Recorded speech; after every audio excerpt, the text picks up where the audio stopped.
شروع اللہ کے نام سے جو بڑا مہربان نہایت رحم فرمانے والا ہے۔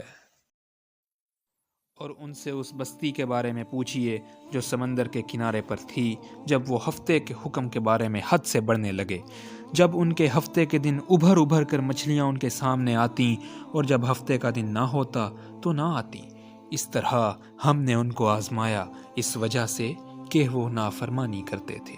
اور جب ان میں سے ایک گروہ نے کہا کہ تم ایسے لوگوں کو کیوں نصیحت کرتے ہو جن کو اللہ ہلاک کرنے والا ہے یا انہیں سخت عذاب دینے والا ہے، تو انہوں نے کہا تمہارے رب کے سامنے معذرت پیش کرنے کے لیے اور شاید وہ پرہیزگار بنے۔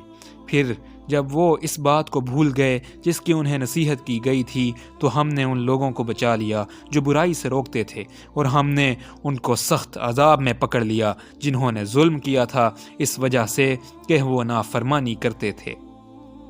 پھر جب وہ اس میں حد سے بڑھ گئے جس سے انہیں منع کیا گیا تھا تو ہم نے ان سے کہہ دیا کہ ذلیل بندر بن جاؤ۔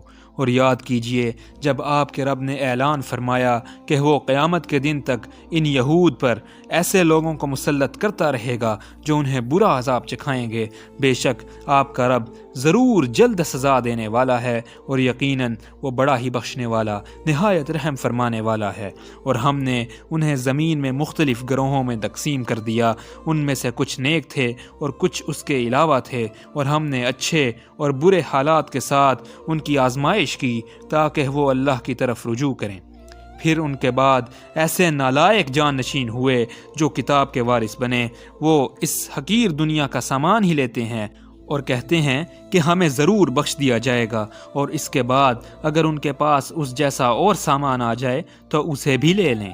کیا ان سے تورات میں عہد نہیں لیا گیا تھا کہ وہ اللہ کے بارے میں حق کے سوا کچھ اور نہ کہیں گے؟ اور انہوں نے پڑھ لیا ہے جو کچھ اس میں ہے، اور آخرت کا گھر ان لوگوں کے لیے بہتر ہے جو ڈرتے ہیں۔ کیا تم عقل سے کام نہیں لیتے؟ اور جو لوگ اللہ کی کتاب کو مضبوطی سے پکڑتے ہیں اور نماز قائم کرتے ہیں تو بے شک ہم اصلاح کرنے والوں کا اجر ضائع نہیں کرتے۔